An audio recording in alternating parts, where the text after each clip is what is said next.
ከመረጃ ነጻነት ጋር ተያይዞ በየጊዜው ከሚዲያ ባለሙያዎች ዘንድ የሚነሱ ቅሬታዎችን ለመፍታትና በስራ ላይ የሚገኘውን አዋጅ ያለበትን ክፍተት ይሞላል የተባለ አዲስ የመረጃ ነጻነት ረቂቅ አዋጅ ተዘጋጅቷል። የኢትዮጵያ ሕዝብ እንባ ጠባቂ ተቋም በቀደመው አዋጅ ላይ የነበረውን ስልጣን የተሟላ ባለመሆኑ የመረጃ ነጻነት አፈጻጸምን ደካማ አድርጎት መቆየቱ በጥናት በመለየቱ የመገናኛ ብዙሃን የመረጃ ነጻነት አዋጅ ማሻሻያ ስለማስፈለጉ ተነግሯል። ከዚህ በፊት የመረጃ ነጻነት አዋጁ በህግ ደረጃ ብዙም ክፍተት አለበት ተብሎ አይገመትም። ምክንያቱም ዓለም አቀፍ ፕሪንሲፕሎች ናቸው እዛ ላይ የተቀመጡት።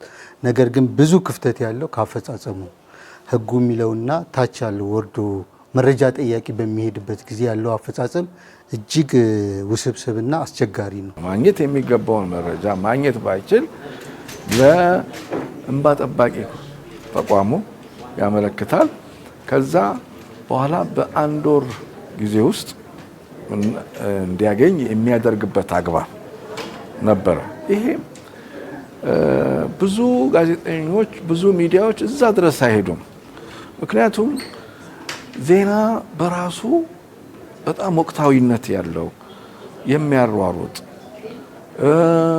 በጣም ትኩስ የሆነ ስለሆነ ጋዜጠኞች የዛ አቅም የላቸውም። ስለዚህ ይሄን ሁሉ ጉዞ ከምናደርግ መረጃ በቀላሉ የሚገኝበትን መንገድ ማስተካከል ይሻላል። በወጣው ረቂቅ አዋጅ ላይ የኢትዮጵያ መገናኛ ብዙሃን ምክር ቤት ይህ ቢሻሻል ያለውን ምክረ ሀሳብ ከሚዲያ ባለሙያዎች ጋር የመከረበት መድረክ በዛሬው ዕለት ተካሂዷል። በመድረኩ መረጃ የሚከለክሉ የመንግስት ኃላፊዎች ከተቋም ይልቅ በግለሰብ ደረጃ በህግ ተጠያቂ እንዲደረጉ የሚያስገድድ አዋጅ መካተቱ ለግለሰብ ተጠያቂነት በጎ አበርክቶ ያለው ስለመሆኑ በበጎ ጎኑ ተነስቷል። መረጃ ነጻነት ዋጋ ካለው ክፍያ ካለው የክፍያ ስርዓቱ ምን ይመስላል የሚለውን ነገር የማምጣት እንዲሁም ደግሞ እነዛን መረጃዎች መስጠት ያለበት ያልሰጠ አካል ምን አይነት እርምጃ ሊወሰድበት ይችላል፣ ያንን እርምጃስ ማን ይወስዳል የሚሉትን ጉዳዮች ማስቀመጥና የመረጃ የሚሰጠው አካል የመረጃ ኃላፊ በቀደመው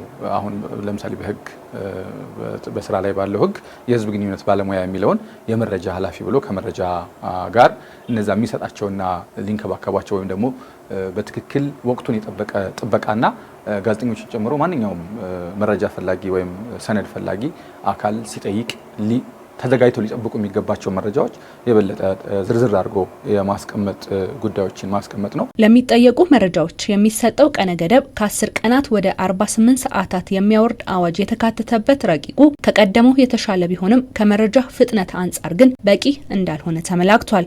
መረጃዎች 48 ሰዓት ማይጠብቁ 2 ቀን ማይጠብቁ መረጃዎች ይኖራሉ። አስቸኳይ ፈጥነህ ቶሎ ሄደህ ከኢንዱስትሪ ሚኒስቴር ወይም ከመከላከያ ሚኒስቴር ወይ ከሆነ ሚኒስቴር ሄደህ እንትኑን ተቀብለህ ወይ መረጃ ሰነዱ ተቀብለህ አይተህ አለዛ በቃል መረጃ እንዲያውም በቃል መሰጠት አለበት እያለ ነው እኛ ያለነው። ተጨማሪ ቃለ መጠይቅ መስጠት አለባቸው። እሱን ይዘህ ቶሎ ብለህ አየር ላይ ልትወጣ ትችላለህ። አስቸኳይ ጉዳይ ነው፣ የሀገር ጉዳይ ነው፣ የጤንነት ጉዳይ ነው። እዚህ አካባቢ የሀገሪቱ ክፍል ከፍተኛ ዛሬ ማታ አደጋ የሚፈጠር ነገር ነው። ቶሎ ብለህ እርምጃ መወሰድ አለበት፣ መጠንቀቅ አለበት ህዝቡ፣ መንግስት። ስለዚህ መፍጠን አለበት ሚዲያው።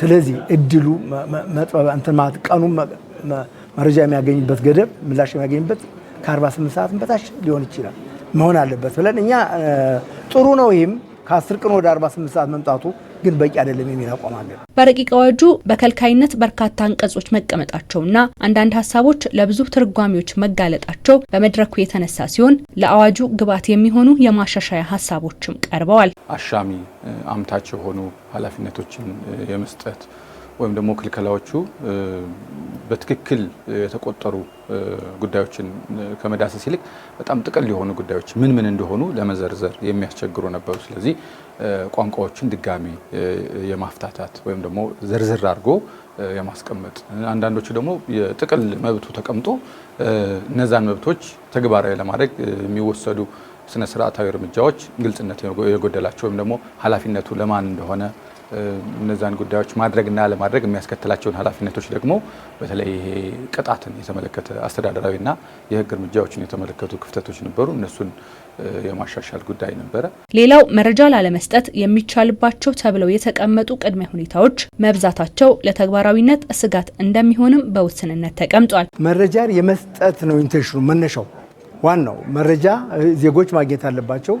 በዜጎች ውስጥ ደግሞ ያው መገናኛ ብዙሃንም አንድ ድርሻ አላቸው። እነሱም ማግኘት አለባቸው፣ በአግባቡ ማግኘት አለባቸው ብሎ ያስቀምጣል።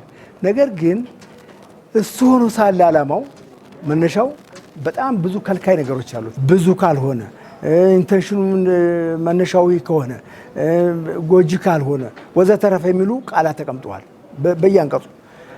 ያንን ነገር ማን ነው የሚተረጉመው ሲባል የሚተረጉመው መረጃ ሰጪህ ነው። ስለዚህ ይህ አገራዊ ጥቅምን ይነካል ወይም አገርን ይጎዳል ብሎ ከተረጎመሱ በቃ ይከለክላል ማለት ነው እንጂ እንትኖች የሉም። 1 እና 2 ተብሎ የሚቀመጡ መረጃ መስፈርቶች የሉም መረጃ አሰጣጥ ላይ።